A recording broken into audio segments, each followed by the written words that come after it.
Ik ben Roel, dit is Camille, ons Bretonse trekpaard. En dit is vandaag mijn kantoor.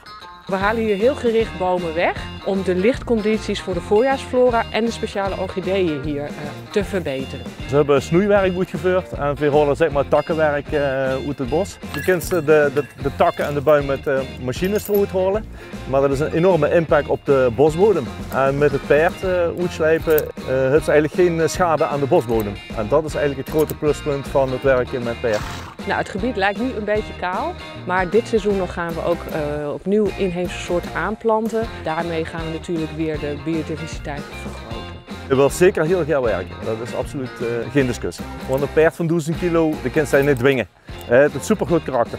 En een vuldag waar ook aan, zeker omdat er nu zeg maar, een paar jaar dit werk deed. Dan snappen we ook wat er moet doen. En dat vind ik eigenlijk wel super chic met onze relatie, zeg maar. Ja, tot er snapt wat er deed. Er zijn maar een paar paardingen in Nederland wat dit kunnen doen, zeker in een hellingbos. Dit is echt wel een bijzonder vak wat veel uitoefenen. Ja.